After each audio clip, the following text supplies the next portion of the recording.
இப்போ என்ன time summer அப்படின்னு சொல்லாதீங்க, வெக்கேஷன். குழந்தைங்க எல்லாருக்குமே லீவு. ஸோ அதனால அக்கா பசங்க நம்ம வீட்டுக்கு வந்திருந்தாங்க. தூரமாகவே இருந்து நம்மளோட வீடியோ பார்த்த என்னோட அக்கா பசங்க ப்ரௌனியை பார்த்து டெம்ட் ஆகிட்டு வீட்டுக்கு வந்த உடனே சித்தி எனக்கு ப்ரௌனி பண்ணி கொடுங்க அப்படின்னு சொல்லி கேட்டிருந்தாங்க. சரி நானும் ஓகே பண்ணி தரேன்டா அப்படின்னு சொல்லிட்டு வீட்டில் சொல்லி 2 நாளாக சரியான மழைங்க ராமேஸ்வரத்தில். ஸோ எல்லா இடத்துலையுமே மழை அப்படின்ற மாதிரி கேள்விப்பட்டேன். சரி ஓகே இந்த மழையிலேயே நம்ம சூடாக நல்லா ப்ரௌனி சாப்பிட்லாம் அப்படின்னு சொல்லிட்டு உடனே நாங்கள் பண்ண ஆரம்பிச்சிட்டோம். அக்காவும் பண்ண சொல்லிட்டாங்க, நாங்களும் பண்ண ஆரம்பிச்சிட்டோம். ப்ரௌனி பண்ண டைமிங் பார்த்தா கிட்டத்தட்ட நைட்டு 8 மணிக்கு மேலே இருக்கும். பசங்க இதே வேடிக்கை பார்த்துட்டு சாப்பிடாம இருந்தாங்க. சாப்பிட்டா தான் ப்ரௌனி அப்படின்னு சொல்லி அல்லாட்டி ஆளை சாப்பிட வச்சாச்சு 3 பேரையும்.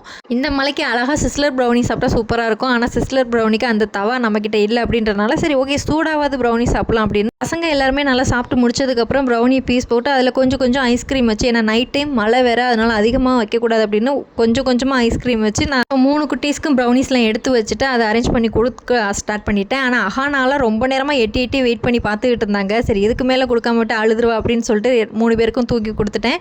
ஸோ அதையும் போய் சமத்தா உட்காந்து அஹானா வாங்கி சாப்பிட ஆரம்பிச்சாச்சு. அக்கா பசங்களும் சாப்பிட ஆரம்பிச்சிட்டாங்க. வீடியோ பிடிச்சிருந்தா மறக்காமல் லைக் பண்ணுங்கள்.